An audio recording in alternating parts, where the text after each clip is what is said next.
Hello, नमस्कार और आदाब सब मेरे दोस्तों को आपके दोस्त और गाइड इरफान की तरफ से एक बार फिर आपके साथ आपकी अपनी चैनल एस्ट्रो एश्योरेंस से।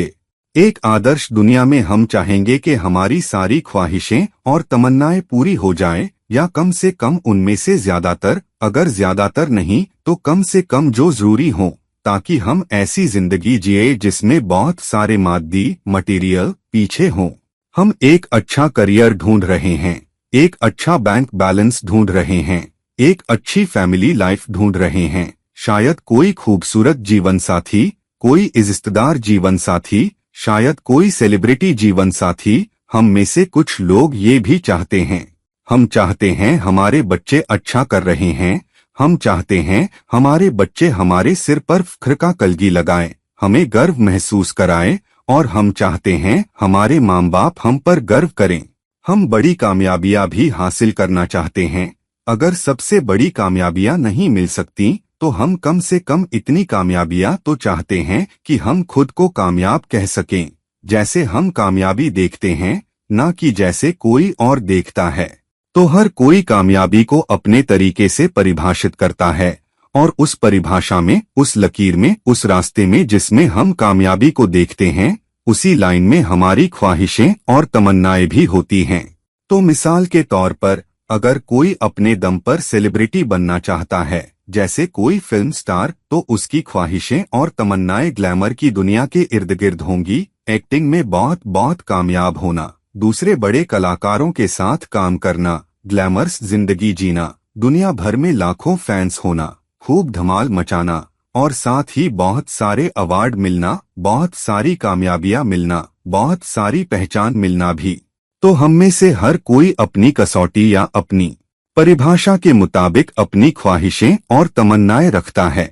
अब हमारी कुंडली में जितने भी भाव हैं, उनके नतीजे जिंदगी के किसी न किसी पहलू से जुड़े होते हैं। मसलन दूसरा भाव कमाई का भाव है, रोजी रोटी का भाव है, लेकिन साथ ही उसूलों और कदरों का भाव भी है। तो ज़ोडियाक हमें क्या बता रहा है?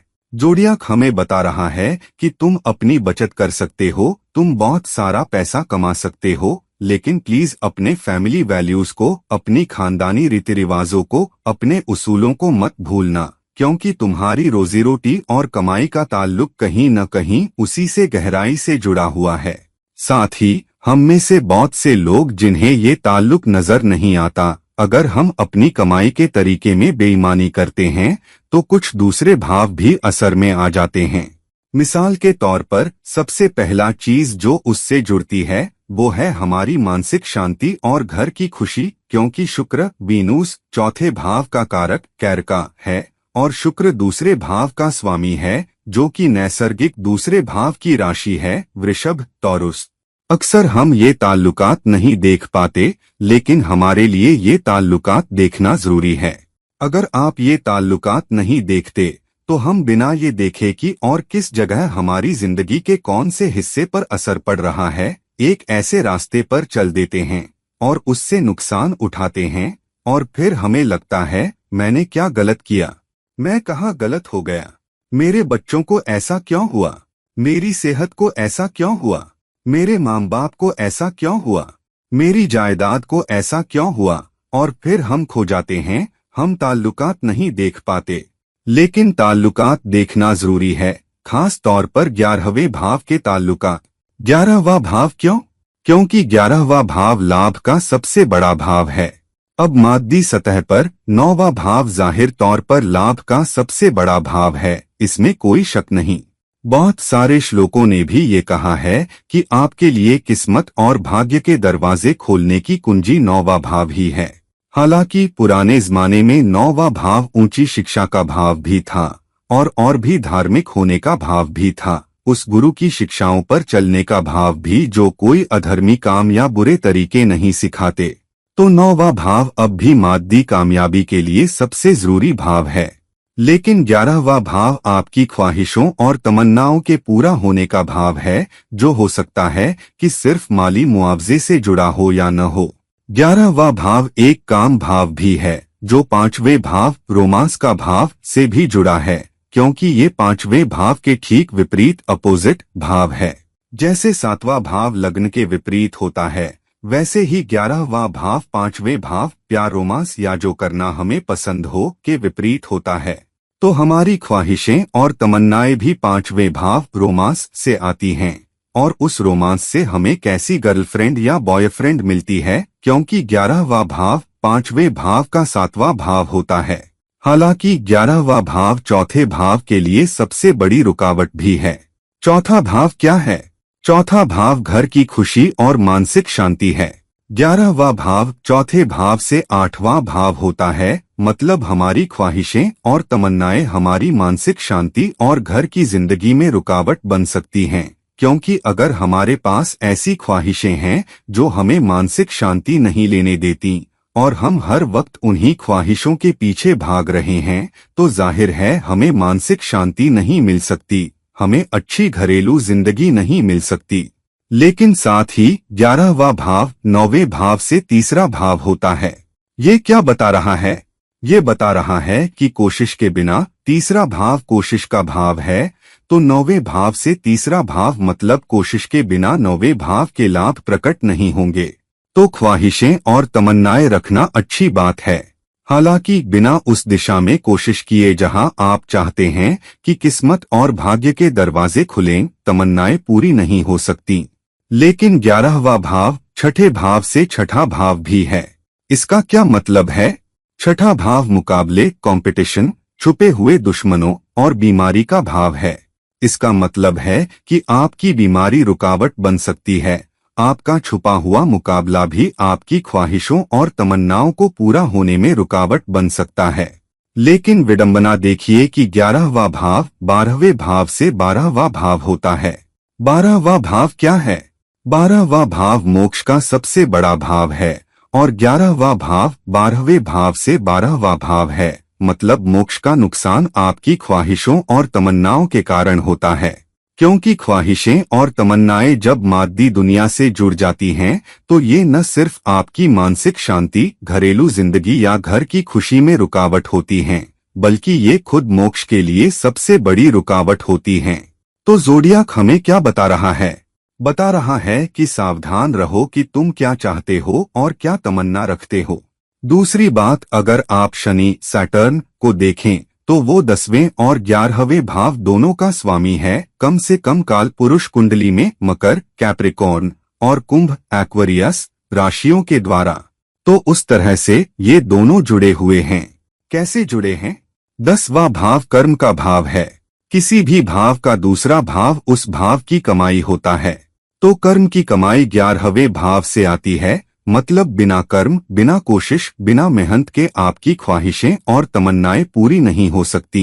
साथ ही अगर वहां से कमाई के दूसरे भाव को देखें तो 10वां भाव 9वां भाव होता है, मतलब पैसे और कमाई का फायदा 9वें भाव से दूसरे भाव जो कि 10वां भाव है के पास आएगा। यानी अगर आप अपना कर्म नहीं करोगे तो पैसे के दरवाजे नहीं खुलेंगे, आपकी माली सुरक्षा, माली भलाई, रोजी रोटी और ऊंची कमाई के दरवाजे तब तक नहीं खुलेंगे जब तक आप अपना कर्म नहीं करते।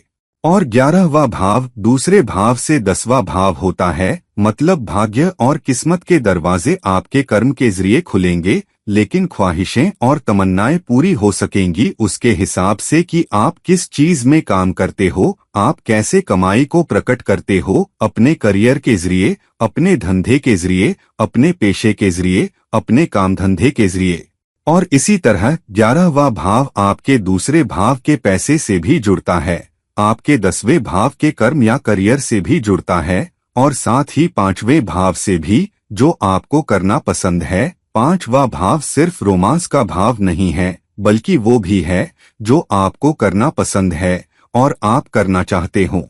तो 11वां भाव जुड़ता है जैसे हर दूसरा भाव जुड़ता है, लेकिन रोजी रोटी का प्रकट होना, आपकी ख्वाहिशों और तमन्नाओं का पूरा होना, भाग्य और किस्मत के दरवाजों का खुलना 11वें भाव में कुंभ राशि की ऊर्जाएं हैं, यानी सामाजिक पहचान, सामाजिक लाभ, बहुत बड़ी तारीफ, बहुत बड़ी कामयाबी, बहुत बड़ी सामाजिक पहचान, ये सब 11वें भाव से आते हैं। और इसलिए आज के ज़माने में जब तक दुनिया आपको चाहती है, दुनिया आपसे प्यार करती है, दुनिया आपको पूछती है, तब तक आप सुपर कामयाब नहीं कहला सकते। तो आज अगर आप दुनिया के किसी भी सुपर कामयाब इंसान को देखें, वो लोग हैं जिनकी कदर और प्यार देश की सीमाओं से परे हैं। तो सच में सेलिब्रिटी वो कहला सकते हैं जिनके फैंस हैं और जिन्हें दुनिया भर में प्यार, कबूलियत और ख्वाहिश हो। और इसलिए सच्ची सामाजिक पहचान सीमाओं के पार 11वें भाव से आती है। और आज के ज़माने में 11वां भाव सामाजिक पहचान का भाव बड़े समाजों का आपको चाहना, प्यार करना, कबूल करना और आपको चाहना। इसीलिए आपकी ख्वाहिशों और तमन्नाओं की पूर्ति सबसे ज्यादा 11वें भाव से होती है। तो आपकी ख्वाहिशें और तमन्नाएं कैसे पूरी हो सकती हैं? आपको देखना होगा कि 11वां भाव आपके करियर से कैसे जुड़ता है, आपकी ख्वाहिशें क्या हो सकती हैं और आप उन्हें कैसे पूरा करते हो। मिसाल के तौर पर अगर आपका 11वां भाव कर्क, कैंसर राशि का है, तो आपकी ख्वाहिशों और तमन्नाओं की पूर्ति रचनात्मकता, नवीनता, पोषण देने वाली सहायक भूमिका, हमदर्दी वाली भूमिका से होगी। और अगर उसमें कोई ग्रह हो, मसलन सूर्य, सन हो, तो बिना उस भूमिका की जिम्मेदारी और जवाबदेही लिए और बिना नेतृत्व दिखाए आपको तारीफ और कामयाबी नहीं मिलेगी। और देखो चंद्र, मून कहाँ है, क्योंकि 11वां भाव कर्क है तो चंद्र कहाँ है। और फिर चंद्र जहां भी हो, मिसाल के तौर पर अगर चंद्र 5वें भाव में हो तो ख्वाहिशें और तमन्नाएं पूरी होंगी एक देखभाल करने वाली, सहायक, पोषण देने वाली, नेतृत्व वाली भूमिका में, उसी में जो आपको करना पसंद है और जो आप करना चाहते हो, यानी 5वें भाव में।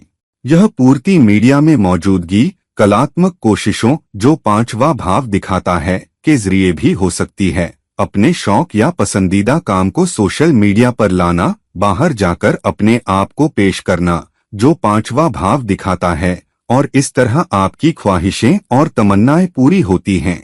हालांकि अगर आपका 11वां भाव 6ठे भाव से जुड़ता है तो दूसरों की सेवा करना या मुकाबले को पार करना, शायद किसी खेल संबंधी भूमिका में मुकाबले को पार करना, क्योंकि 6ठा भाव मुकाबला पार करने का भाव भी है और खेल के मैदान में आपको जीतना भी जरूरी है अगर आपको नाम कमाना है।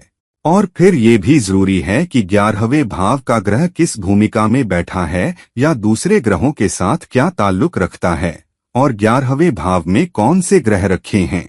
अगर ये आपके भृगु बिंदु या आपके नक्षत्र से जुड़ जाता है तो आपको सुपर कामयाबी मिलती है। मैं आपको एक ऐसे शख्स की कुंडली लेकर चलता हूँ जिसे सुपर कामयाबी मिली है, क्योंकि नक्षत्र 11वें भाव से जुड़ता है, ख्वाहिशें 4थे भाव, जायदाद, बड़ा पैसा, बड़ी तारीफ से जुड़ती हैं और 5वें और 6ठे दोनों भावों से जुड़ती हैं। 5वां भाव वो है जो हमें करना पसंद है और 6ठा भाव मुकाबला पार करना है और मुकाबला पार करने के जरिए नाम, शोहरत और पहचान हासिल करना।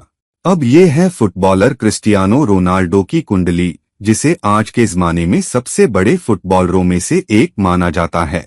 वो आजकल खेल रहा है, वो पुर्तगाल की टीम के लिए कौमी लेवल पर खेलता है और वो अभी मैनचेस्टर यूनाइटेड टीम में आया है, अगर मैं सही हूँ, और ब्रिटेन में मैनचेस्टर शहर में शिफ्ट हो गया है। हालांकि वो यूवेंटस के लिए खेल चुका है, रियल मैड्रिड के लिए भी खेल चुका है और वो सबसे ज्यादा मशहूर फुटबॉलरों में से एक है। उसने बहुत सारी चैंपियनशिप जीती हैं, बहुत साल का बेहतरीन फुटबॉलर के अवार्ड जीते हैं और गोल्डन बूट भी जीता है। तो देखते हैं उसकी कुंडली में 11वां भाव, ख्वाहिशों और तमन्नाओं का भाव, उसे कैसे बड़ी कामयाबी, नाम, शोहरत और तारीफ दिलाता है। तो सबसे पहले उसकी कुंडली धनु, सगिटेरियस की है, जो अपने आप में एक ऐसा लग्न है जिसमें बहुत सारे रिस्क लेना, बहुत साहसी होना होता है। हालांकि लग्नेश, लग्ना लॉर्ड, दूसरे भाव में नीच की राशि में रखा है, ये अपने आप में दिखाता है कि इस शख्स को दूसरों के लिए जीना है, दूसरों के लिए करना है और दूसरों की जिम्मेदारी लेनी है, क्योंकि बृहस्पति, जुपिटर दूसरे भाव में मकर राशि में रखा है, जहां वो नीच का हो जाता है, लेकिन सूर्य के साथ। सूर्य नेतृत्व है, सूर्य जवाबदेही है और यहाँ सूर्य 9वें भाव, भाग्य और किस्मत का स्वामी है और लग्नेश और बुध, मरकरी के साथ दूसरे भाव में रखा है। बुध महत्वपूर्ण है क्योंकि उसका चंद्र आश्लेषा नक्षत्र में रखा है जो बुध के अधीन है, इसलिए बुध उसका सबसे जरूरी ग्रह बन जाता है। अब उसका 11वां भाव कौन सी राशि का है?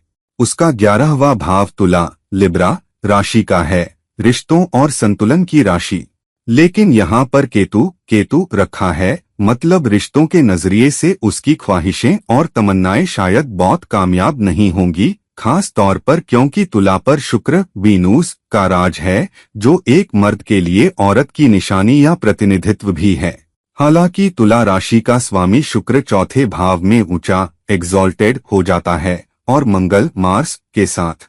मंगल 5वें भाव रोमांस का स्वामी है, मतलब उसकी जिंदगी में बहुत सारी औरतें रोमांस के जरिए आएंगी। हालांकि वो ज्यादा देर उसकी जिंदगी में नहीं टिकेंगी, दोनों इसलिए क्योंकि केतु तुला राशि में रखा है, जो उसे लंबे वक्त के स्थायी रिश्ते में बसने नहीं देता। और उसका 7वां स्वामी बुध अपने से 8वें भाव में चला जाता है। हालांकि उसका 11वां स्वामी शुक्र चौथे भाव में ऊंचा होकर दिखाता है कि जायदाद, नाम, शोहरत, पहचान, बड़ा घर, खूबसूरत गाड़ियां, खूबसूरत गर्लफ्रेंड, ये सब उसे मिलेंगे। लेकिन वो ये कैसे हासिल करेगा? वो ये खेल के जरिए हासिल करेगा। खेल क्यों?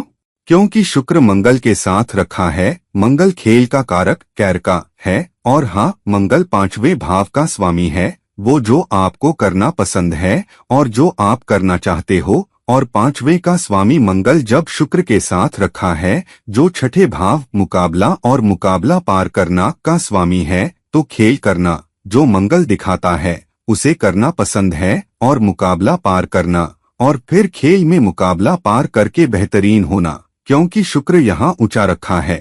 और उसका 10वां स्वामी बुध भी एक नक्षत्र स्वामी है। अब जब आप इसे नवांश नवंसा से जोड़ते हैं, ये बहुत ही अनोखी सूरत-ए-हाल है, क्योंकि लग्न चार्ट में 11वां स्वामी शुक्र चौथे भाव में मंगल के साथ रखा है। नवांश में फिर से शुक्र और मंगल साथ रखे हैं, लेकिन शुक्र चौथे भाव में नीच की राशि में है, जिसका मतलब है कि औरतें उसकी जिंदगी में ज्यादा देर टिकने नहीं आती। यही वजह है कि उसके 4 बच्चे हैं, अपनी पहली गर्लफ्रेंड से जिसकी मां अज्ञात है, फिर सरोगेसी से 2 बच्चे, और फिर ईराना शेख के साथ एक लंबा रिश्ता भी टूट गया। यानी बहुत सारे रोमांस, लेकिन शादीशुदा जिंदगी नहीं। हालांकि वो अपनी 33वीं साल पार कर चुका है। लेकिन दूसरी तरफ उसका 11वां स्वामी मंगल फिर से चौथे भाव में रखा है। तो लग्न चार्ट में 11वां स्वामी चौथे भाव में मंगल के साथ रखा है, और नवांश चार्ट में उसका 11वां स्वामी मंगल शुक्र के साथ चौथे भाव में रखा है। लग्न चार्ट में मंगल उसका 5वां स्वामी है, चौथे भाव में रखा है, और उसके नवांश चार्ट में शुक्र उसका 5वां स्वामी है और चौथे भाव में रखा है। तो शुक्र और मंगल के बीच मजबूत आपसी ताल्लुक है। हालांकि उसका नक्षत्र स्वामी बुध कहाँ रखा है? उसका नक्षत्र स्वामी बुध मेष एरीज राशि में 11वें भाव में रखा है। तो उसका नक्षत्र स्वामी वादा करता है कि उसकी सारी ख्वाहिशें और तमन्नाएं पूरी होंगी, सिवाय एक लंबे रिश्ते के जो घरेलू माहौल में हो। लेकिन काफी सारी औरतें गर्लफ्रेंड के तौर पर जिंदगी में आ सकती हैं, और ये बात फिर से मजबूती से प्रकट होती है क्योंकि नवांश चार्ट में चंद्र और राहु 7वें भाव में रखे हैं। दूसरी अनोखी बात यह है कि नवांश चार्ट में उसका 11वां भाव फिर से कैसे सक्रिय होता है। एक तो अपने नक्षत्र स्वामी के जरिए जो 11वें भाव में मेष राशि, जिस पर मंगल का राज है, में रखा है, इसलिए वो खेल में उत्कृष्टता पाता है। और देखिए, क्योंकि मंगल और शुक्र दोनों उत्तराभाद्रपद नक्षत्र में रखे हैं, जिस पर शनि का राज है, और बृहस्पति 9वें भाव में कुंभ राशि, जिस पर शनि का राज है, में रखा है।